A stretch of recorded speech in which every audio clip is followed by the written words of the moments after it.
সবাইকে আজকের এই বিশ্লেষণে স্বাগতম। আজ আমরা দারুণ একটা বিষয় নিয়ে কথা বলবো। আমাদের আজকের এই ব্যাখ্যামূলক আয়োজনে আমরা মূলত আবাবিল সমাজ কল্যাণ সংস্থার অফিসিয়াল ঘোষণার খুঁটিনাটি তুলে ধরব। জানব তাদের মূল উদ্দেশ্য, পরিচালিত ক্যাম্পেইন আর সমাজে তাদের প্রভাব সম্পর্কে। তো চলুন মূল আলোচনায় প্রবেশ করা যাক। আজকের আলোচনায় মূলত 4টি বিষয় থাকছে: সংস্থার পরিচিতি, আলোকিত সদস্য তহবিল, অন্যান্য সামাজিক উদ্যোগ এবং সবশেষে তাদের অরাজনৈতিক অঙ্গীকার। প্রথমেই চলুন আবাবিল সমাজ কল্যাণ সংস্থার পরিচিতিটা একটু দেখে নিই। এখানে তাদের অফিসিয়াল লোগোটি দেখতে পাচ্ছেন। একটু খেয়াল করে দেখুন, একদম মাঝখানে একটা খোলা বইয়ের ছবি দেওয়া আছে। এই খোলা বইটা কিন্তু এমনি এমনি দেওয়া হয়নি। এটা দিয়ে মূলত সমাজে শিক্ষার আলো ছড়িয়ে দেওয়ার যে প্রতিশ্রুতি তাদের আছে, সেটাই খুব সুন্দরভাবে বোঝানো হয়েছে। একটা লোগো যে কত কথা বলতে পারে, এটা তারই একটা দারুণ উদাহরণ। লোগোটার একেবারে নিচে একটা সাল লেখা আছে 2023, অর্থাৎ সংগঠনটি কিন্তু একদমই নতুন। মাত্র 2023 সালে এর যাত্রা শুরু। অথচ এই অল্প সময়েই তারা কিভাবে নিজেদের কাজ গুছিয়ে এনেছে, সেটা দেখলে সত্যি অবাক হতে হয়। এবার আমাদের দ্বিতীয় অংশে আসা যাক, আলোকিত সদস্য তহবিল। এই আলোকিত সদস্য তহবিল কনসেপ্টটা আমার কাছে ব্যক্তিগতভাবে ভীষণ ইন্টারেস্টিং লেগেছে। কেন জানেন? কারণ এখানে কোনো ফিক্সড চাঁদার ব্যাপার নেই। যার যেমন সামর্থ্য সে অনুযায়ী মাসিক অনুদান দিয়ে যে কেউ এর সদস্য হতে পারেন। একেবারে উন্মুক্ত এবং অংশগ্রহণমূলক একটা উদ্যোগ। আর এই তহবিলের টাকাটা ঠিক কাদের কাছে যায়? এখানে তথ্যগুলো দেখলে বিষয়টা একদম পরিষ্কার হয়ে যাবে। এখানে কোনো অস্পষ্টতা রাখা হয়নি। মূলত দুটি সুনির্দিষ্ট গোষ্ঠীকে সাহায্য করা হয়: 1, মাদ্রাসা পড়ুয়া এতিম শিশু, এবং 2, অসচ্ছল শিক্ষার্থী।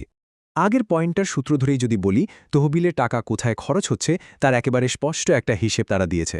একদিকে এতিম শিশুদের সরাসরি সাহায্য করা হচ্ছে, অন্যদিকে স্কুল কলেজের অসচ্ছল শিক্ষার্থীদের বই, পোশাক বা অন্যান্য শিক্ষা সামগ্রী কিনে দেওয়া হচ্ছে। মানে শিক্ষার্থীরা যেন অর্থের অভাবে পড়াশোনা থেকে ঝরে না পড়ে, সেটা নিশ্চিত করাই এর মূল লক্ষ্য।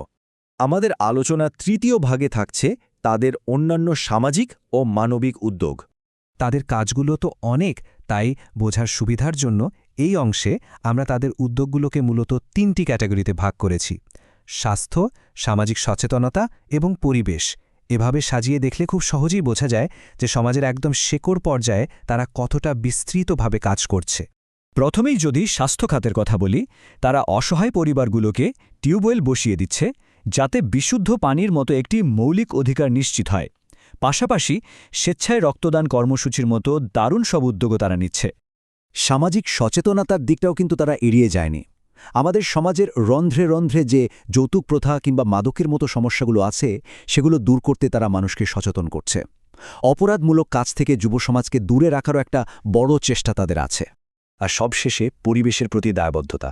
তারা নিয়মিত বৃক্ষরোপণ কর্মসূচি পালন করছে, অর্থাৎ শুধু মানুষের জীবনমান উন্নয়ন নয়, চারপাশের পরিবেশটাও যেন সুস্থ থাকে, সেদিকেও তাদের নজর আছে। এবার চলে আসছি আমাদের একেবারে শেষ ভাগে, তাদের অরাজনৈতিক ও মানবিক অঙ্গীকার। ঘোষণাপত্রে একটা কথা তারা খুব জোরালোভাবে বলেছে, আর তা হল আবাবিল সমাজ কল্যাণ সংস্থা সম্পূর্ণ একটি অরাজনৈতিক সংগঠন। এখানে কোনো রাজনৈতিক স্বার্থ বা উদ্দেশ্য নেই। এটি আক্ষরিক অর্থেই পিওর একটি সামাজিক সংগঠন। মূলত 3টি পিলারের ওপর তাদের এই পরিচিতিটা দাঁড়িয়ে আছে। তারা কাজ করে শুধু মানবিক মূল্যবোধ থেকে। তারা পুরোপুরি সমাজ কল্যাণমূলক কাজে নিবেদিত এবং সমাজে একটা পজিটিভ বা ইতিবাচক পরিবর্তন আনাই তাদের একমাত্র অঙ্গীকার। এই ভিত্তিগুলোই আসলে তাদের কাজের মূল চালিকা শক্তি।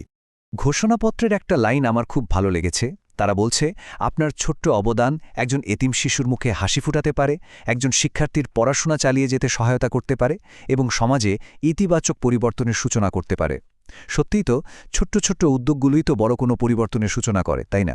যাই হোক, এই উদ্যোগগুলো দেখে যদি কেউ তাদের সাথে যুক্ত হতে চান, সেই প্রক্রিয়াটাও একদম সহজ। আগে সিদ্ধান্ত নিন, তারপর তাদের পেজে একটা কমেন্ট করুন বা ইনবক্সে মেসেজ দিন। ব্যাস, হয়ে গেলেন এই মানবিক যাত্রার একজন অংশীদার। শেষ করার আগে আপনাদের সবার কাছে একটা প্রশ্ন রেখে যেতে চাই। একটু ভেবে দেখবেন তো, আমাদের সবার এই ছোট্ট ছোট্ট সম্মিলিত প্রচেষ্টা আর মানবিক সহযোগিতা কি সত্যিই একটি সুন্দর ও আলোকিত সমাজ গড়ে তুলতে পারে না? এই চিন্তার খোরাকটা দিয়েই আজকের বিশ্লেষণ আমরা এখানেই শেষ করছি। সাথে থাকার জন্য অসংখ্য ধন্যবাদ।